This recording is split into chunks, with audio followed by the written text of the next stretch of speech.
Okay. So, February 7th, first week of February, patch was announced. So, this came in last night. I don't know when it's coming in or anything like that. What the fuck? Okay, never mind. Alrighty. Okay, so big number is releasing later this week, and we want to provide a preview of what's to come with Age of Empires. We're focused on responding to a number of items you, as the players, have brought to our attention. As always, we appreciate you for acting as our compass as we continue to balance and improve. You are welcome, Age of Empires. You are welcome. Thank you. I feel involved. All right. This time around, we're making some general changes to Siege to ensure there's sufficient counterplay, making changes to reduce animation cancelling's impact on rate of fire to refocused on high-level strategy, and doing another pass on balance for a variety of our civilizations. Read for the full list of patch notes, including in-depth developer descriptions of why these adjustments were made. All right. No, upon updating this patch, we're no longer blah, blah, blah, blah, blah. So I can't watch replays from the old patches. That's totally fine. We've been there. They also did their own little stream with the devs and stuff, which is, I think that's quite nice. It's nice to feel that they're real people, rather than just hearing the word dev and just being like, oh. So, yeah, I think they said some stuff in this Twitch channel that maybe isn't in this. For example, I think they're removing some of the water maps for the quick match. So those that search simulator game where, you sign up and you're like, yeah, I'm going to get a game in a few minutes, right? And then 7 dodges later. So I think that's actually good. That's cool. All right. To the patch notes. General. We've made improvements to the animation cancelling issues previous called out by players. All right. So for those that didn't know, this wasn't the animation cancelling that you see in League of Legends and Dota and stuff where it's like you cast a spell and you stop casting it and then you attack and all that jazz. This was making your white hits, your standard hits, just attack faster out of nowhere. So it was pretty game breaking. It only applied to cavalry. That includes elephants. So it was kind of Age of Knightcraft for a while, which an Age of Scoutcraft. So all these units dealt significantly more damage than they should have, especially scouts. Scouts were hitting, like they basically should have 3.75 seconds between attacks, and it was more like less than a second. So they were dealing 400% more damage. We'll keeping an eye out for your feedback to make additional adjustments in this area. But with this patch, units can no longer easily perform faster attacks than easily perform faster attacks than intended by issuing a move command after an attack cancel. When it says no longer easily perform, can they still perform it, but it's more difficult? We'll see. We want players to feel like a general and spend most of their time making important high-level strategic decisions. There is more work we're doing to ensure that we fully meet this goal. That's better for me. I'm slow. I'm old. I'm Voldemort. Fix a bug where Palace Day walls could no longer be targeted. Rip Corix. It was nice knowing you. All right. Trebuchet projectiles now deal area of effect damage when missing their intended target. Oh, hello. Oh, he's so cute. Yeah, you can show. I'm currently kind of making a YouTube video, but we can. Yeah, you can show.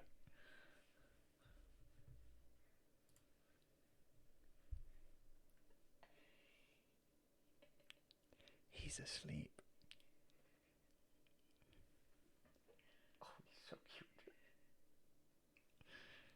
He's so cute. All right. I'll start talking again when I hear the door. Yeah. He had a hard night. He did. All right. I can talk again. All right. Wait. Okay. Looks like Alex researched wheelbarrow. Trebuchet projectiles now deal area of effect damage when missing their intended target. Aha! That's cool. Oh! So I've already glimpsed over this one time on my phone, but this change in particular, this could alter things entirely, because trebuchets have been a god-awful unit. God-awful. because I don't know if any of you guys have done it, where you try and get that mastery with English, where you have to kill like 20 enemies with trebuchets, and it's like they miss all the time. And when you get the AoE upgrade with English, it's bugged somehow, like it has no AoE. So this is cool. As trebuchet accuracy is low, this means they will now deal splash damage much more effectively, and upgrades such as the English civilization shattering projectiles is now much more powerful. So I'm actually genuinely excited about this to see what English is like, and we'll be testing that out as soon as the patch is live. We're going to be like, can we make trebs? Because I was thinking at some point, I was like, this is in my brain just theory crafting away. I was like, all right, network a castles bonus, 50% extra attack speed, and you get lots of trebs with English. Like, was that English's play to countering siege kind of thing? It felt cool, the idea, you know, and then it didn't work because they were bugged. But yeah, we'll see. Now, for those that are listening, we'll get on to siege later because there are siege changes. All right, fixed a bug where incendiary ships' damage range increased significantly after researching the explosives tech. That's cool. Fixed a bug where incendiary ships were exploding 2 or even more times in some cases. To keep the unit balanced, we've increased the explosion damage to 300 from 300 to 400. I think this is great. Explosive ships were way too good. Way too good. You know, should explosive ships be the counter to everything? No, they were. So I think this is great. Maybe they're going to be more like a surprise blow up all your fishing economy thing now, rather than like, oh, they're just going to blow up like the junks and stuff, you know what I mean? Or you have to send forth a few to hopefully blow up a cluster of junks. And this is a big one too. Scout cost increase from 60 to 70 food. Doesn't sound like a lot, but if you're Roos, so I normally start off with like 3 scouts. It's not too bad actually, it's 20 food. I like this change. Although scouts are getting a nerf with the attack animation cancelling, I think this is decent as well, because scouts are very handy at just being a meat shield, which I'm not sure, because very often you'd be like, oh, I've got a stable, should I pump out scouts or horsemen? And it was like, scouts any day of the week. Even if they're not dealing damage, they're, you know, great meat shield. So hold on, we'll keep on reading. We like that there is additional utility to the scout unit besides just scouting. It's got a generous health pool, carries animal carcasses, and provides an effective torch. However, at only 60 food cost, it's quite a bit cheaper than any other military unit. Targeting the cost has no effect on a player's initial scout, and is especially impactful for players making armies of this unit. So I think that's awesome, actually. Fishing. I think the fishing part is very interesting. Developers note, we want finding a body of water full of fish to be an exciting opportunity. However, the gathering rate of fishing boats was creating lopsided games with no comeback potential. This modest reduction still makes fishing the waters valuable, while opening up other strategic avenues for the player who isn't able to fully capitalize. As well, fish is intended to be a scarce resource like deer or sheep that provides a burst of food for a limited time. I think that's cool. Changes to shore fish. Fishing ship harvest rate reduced from 0.75 to 0.66. Shore fish reduced from 1,000 to 500 food. That's pretty huge. This is pretty huge. So shore fish is just not as good. It doesn't say any change to actual villages with shorefish, which is interesting as well. Because villagers were very good with shorefish, so that's interesting. Changes to deep fish. The fish harvesting rate is still very good, like 1.0. So if you're wondering what these numbers are here, there is a spreadsheet out. I'm not sure where it is, but off the top of my head, villagers harvest berries at 0.66 normally. So your fishing ships will harvest shoreline fish about as fast as, you know, berries foraged by villagers. which that's a good idea. Sheep are like, what are sheep? Like zero point 0.7 or something? Deer are like 0.75. Something around these figures. But I think these are good changes, actually, and deep sea fish reduced to 1,000 food. Overall, I'm very happy with fishing not being too insane.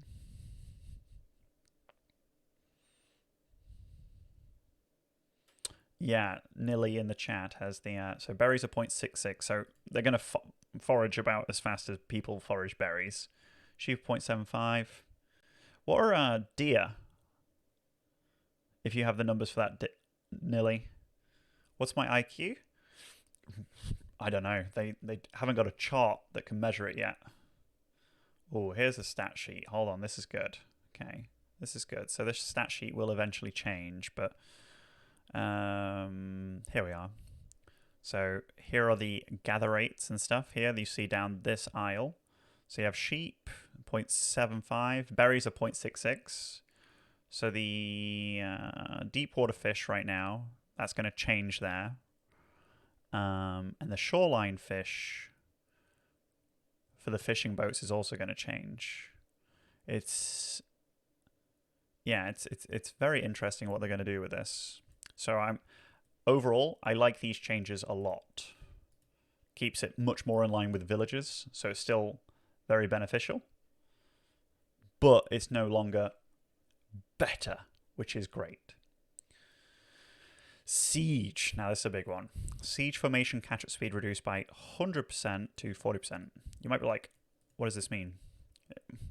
Luckily, the devs put in little notes, which is cool. Because sometimes you've seen this with elephants and stuff as well. But when units in formation reposition, they can get a speed bonus. This value maxed out at 40% for infantry and cavalry. However, siege units were moving much faster, and this could make them difficult to chase down, even with cavalry. We standardized this value to 40% to remove the siege race car effect. It's a good change overall.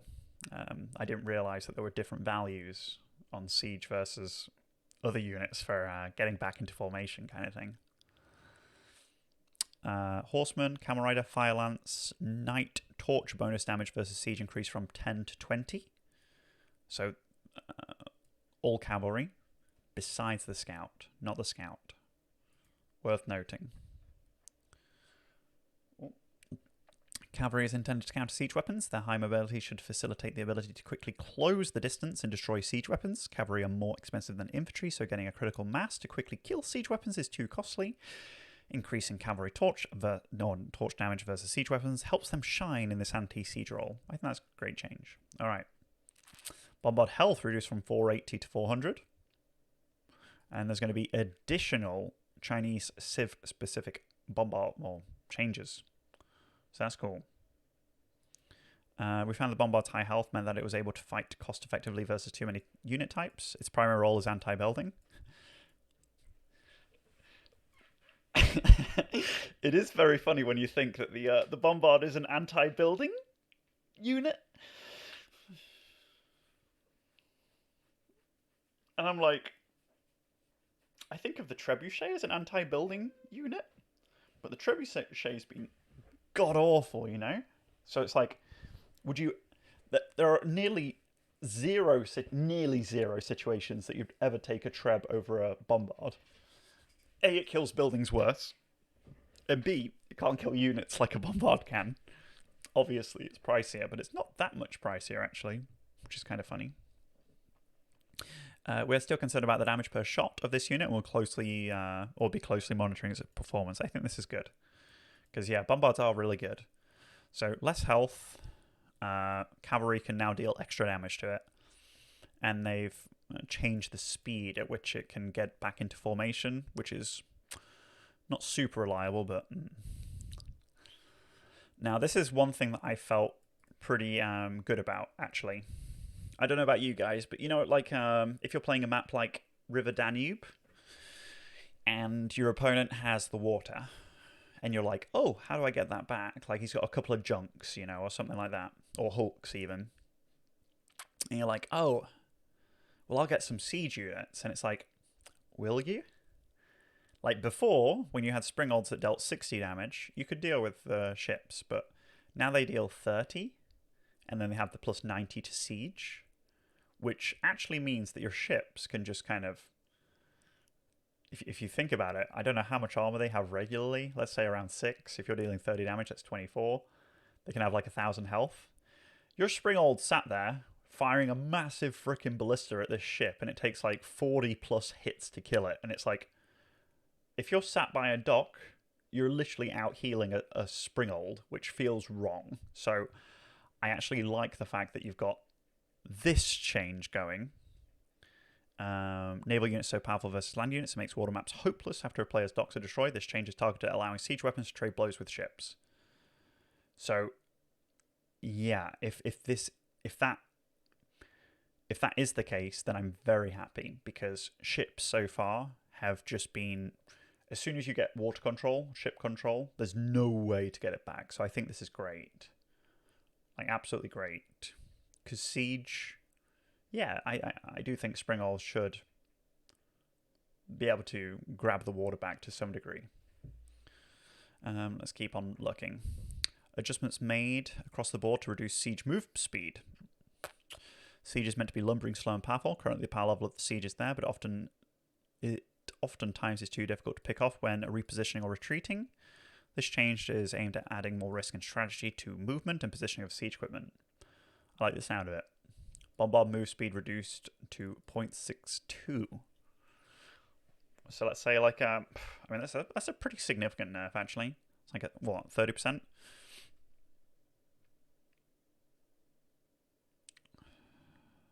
nerf. The Springold nerf is only, well, it's 12% to be exact, but Mangonel. Also, let's say like, I'll just yeah, so it's nerfed as well. And the Nest of Bees is nerfed. The movement speed on that. Interesting. Culverins and cannons weren't nerfed. Doesn't the cannon lie under the same as bombard, or is it different? I thought cannon and bombards were the same, just different. Could be wrong. But yeah, Culverin were like the slowest siege anyway, pretty much. Maybe besides the Treb. Fairly similar. But I think this is more in line with that now, because Culverin kind of sucked. Civ-specific changes. This is cool. Now, when I glanced over this earlier, I was like, boys, we're going to have some fun with Abbasid, baby. Abbasid age up time reduced from 120 to 105 for every age. That's cool. So 15 seconds. That's actually a pretty big deal. So I'm very interested in this, because there was a few ways that you could have done their landmark changes. Like, one off the top of my head to help them out was if you kept it at the same time, maybe you got the first wing for free, technically. But I think this is okay too. Abbasid lacks the ability to speed up landmark construction times for villagers to age up. Instead, they get to save their villager time to gather resource. This mechanic is intended to be a bonus. However, it can feel like a penalty. Yeah, to me it felt... It was an interesting one. So I think this change overall, I like the feel. And I think whenever you nerf, or rather you buff the time on something, like you make the time less, it always feels so fresh. So I prefer the idea of buffing this. This confused me. Oh wait, no, not this one. The berry one confused me. Okay.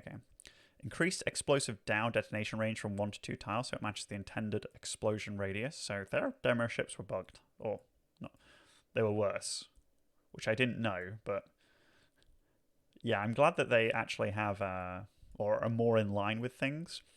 This one also, Dow damage increased from 8 to 10. The Dow was by far the weakest of the arrow ships, so we increased its damage to be competitive with options of the other civs. I'm actually very happy with that. Like, being Delhi matched up nicely against Mongol because of the fishing ships having arrows. It meant that you're not going to lose your dock, which you very often did against Mongol, and that was the advantage you had as Delhi. You weren't going to lose your dock.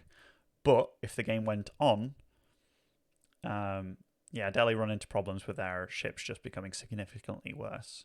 So I think this is an okay change. I'm looking forward to see how that works out with Abbasid, especially because Abbasid was like, you never wanted to go Abbasid on water ever. You know.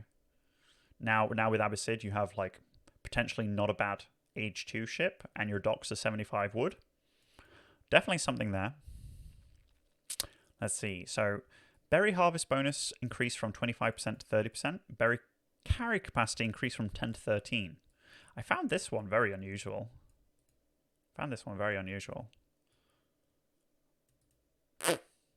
We found many players preferring to take sheep over berries because it saved villager walk time. Our intention is for the Delhi Sultanate and Abbasid dynasty to play differently from the start with an added focus on gathering berries. Yeah, very interesting. Very interesting. I personally would. I'd be gathering sheep, trying to get a fast age up to age 2 with Abbasid, for example. And then when I had the wood from the... Because with Abbasid, I'd start off with, let's say, a house, a gold mine, or, yeah, a mining camp, the house of wisdom itself, and then a lumber mill. And that would be my 200 wood spent. And then my next 50 wood would go on a mill. So I did prioritize a mill, but maybe that will change now. And basically, I'd then have my sheep around my town centre, use the mill, but have the sheep as a alternative for later, that if I'm getting attacked, then I can use the sheep because they're the safest. So we'll see. China had some of the biggest changes, actually. Chinese clock tower bombard health reduced from 720 to 600. So the normal bombards have 400 health now. It was up here, 400. And the Chinese bombards, now 600. Pretty big, pretty big. And then this is the biggest one. This is maybe the biggest one. Official unit can no longer use supervise on landmarks. No longer do China rely on not making a siege workshop and just having a clock tower. It's actually huge, like it's so huge. I'm unsure how China's going to play exactly, because they're the civ that's going to have to change. I think it's a good change overall, along with the siege nerfs. China's still going to be the best. I think China's still going to be the best siege nation for sure. Maybe Rus to some extent, but we'll see how it goes. Like, I think in my head, because you have to remember, their bombards are still going to have 12 range, that's the biggest deal. That's the biggest deal. The other bombards are still going to have 10. Every siege unit got a little bit of a nerf. But yeah, it's going to be interesting. The main thing is this: the official unit can no longer supervise landmarks. That's huge. So we're gonna have to see how that plays out. I think what I might have liked, if it was like if this was the case, I might have liked China to have something. I said this earlier in the stream. I might have liked China to have like their H3 building, because if you can't supervise the Chinese clock tower, which you won't be able to, China pretty much have the worst landmarks by far in the game, I feel. Like, by far.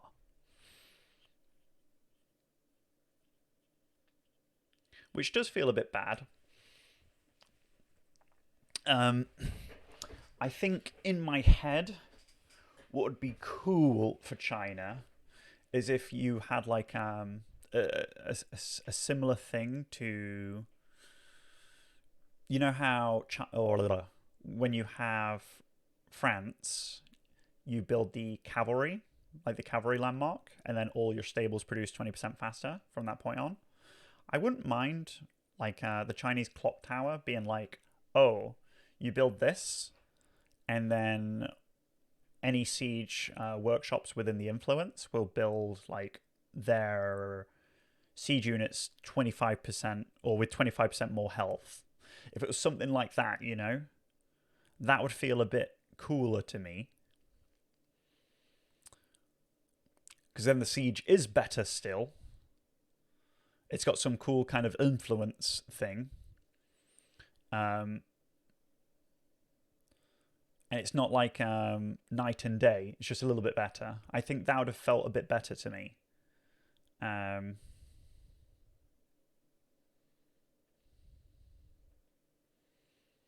So yeah, that's that. The Chinese changes are the ones I'm kind of unsure about. Like, don't get me wrong, I think China did need a nerf late game, and their clock tower is definitely a massive part of it. But maybe this is a bit. We'll see. We'll see. Yeah, we'll definitely see. Chinese officials supervising their clock tower means effective output on the black market is tripled. The level of power was creating less varied and interesting unit compositions. Totally understand. Reload drills bonus time reduced from 33% to 20%. Totally makes sense. Totally makes sense. Nest of Bees damage versus ships increased from 0 to 4. They had 0 damage versus ships? I didn't even know that. Fix the bug where the Imperial's tax collection sometimes didn't trigger. Yeah, if I had to say anything, I would probably like the Chinese clock tower to be a bit more of a because right now it just feels like it was like the one landmark with China that you were happy to get. Like the H2 landmarks, like the Barbican of the Sun, it's okay. The tax one, it's like it's okay on a boom map where you're left to your own device, but in general they're all underwhelming, and now the Chinese clock tower is fairly underwhelming. So yeah, I think something like can influence other siege towers to have, or siege workshops to have like 20-25% extra health. But yeah, we'll see. Hatchery, increase prelate base move speed from 1 to 1.12. Oh! Okay, cool. Prelates are a critical piece of hatchery. They're intended to be repositioned within the economy, as well as move with the army to heal and buff units with inspired warriors. Increasing the move speed helps prelates perform both their roles more effectively. And to get 3 relics. That's interesting. Inspire cast range increased from 3 to 4 tiles. Oh, that's cool as well. Properly positioning prelates was difficult with the short range, and it made hard to fully buff groups of villagers. This will increase the unit's output to intended levels. For example, it was sometimes difficult to buff villagers on a wood line and villagers gathering sheep at the town centre. Okay, interesting. Maybe more play for the Mindwalk Palace now. Harder to stop hatchery getting the relics, for sure.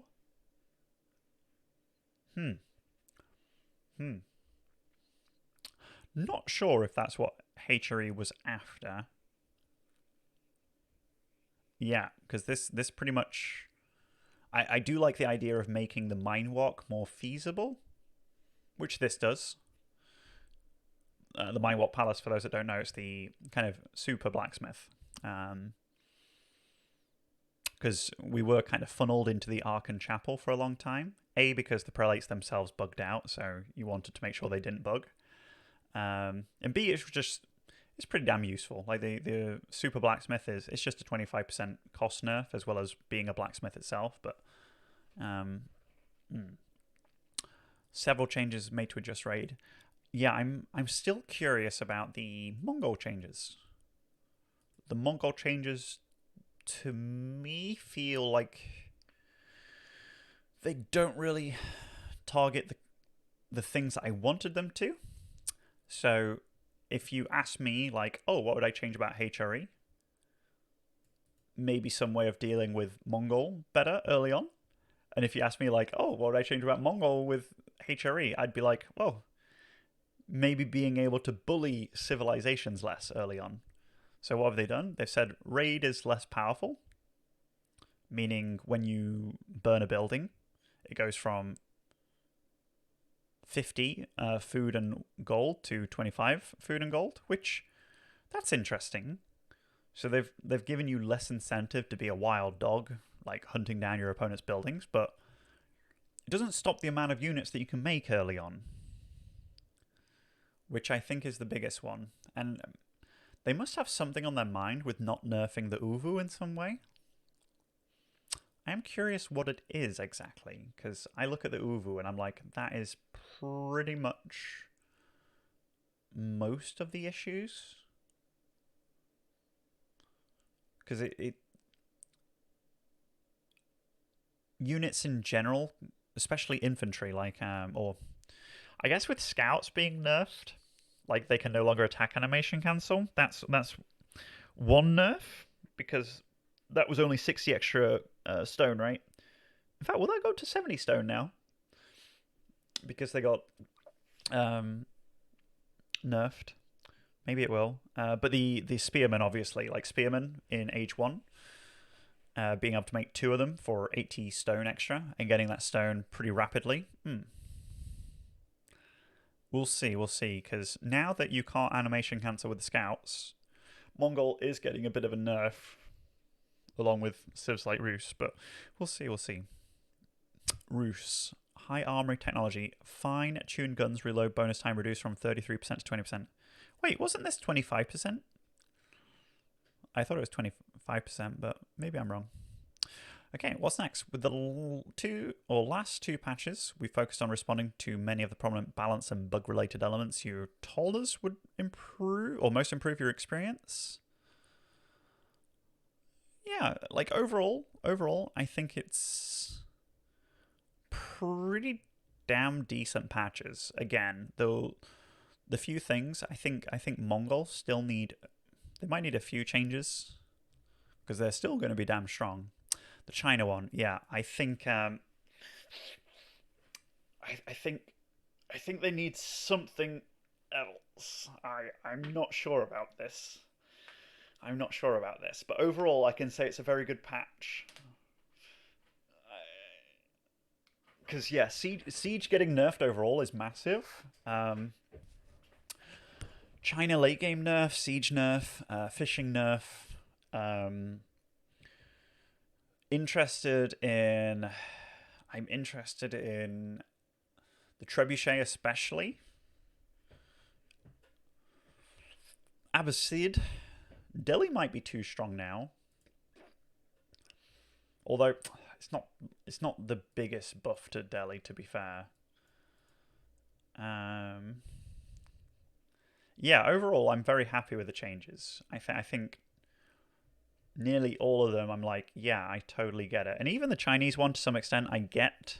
And, you know, the game is very fresh. It's going to be fun to mix things around a little bit. Also, I just need to see. Was Rus 33%? I swear it wasn't. Yeah, fucking knew it. Devs. I knew it.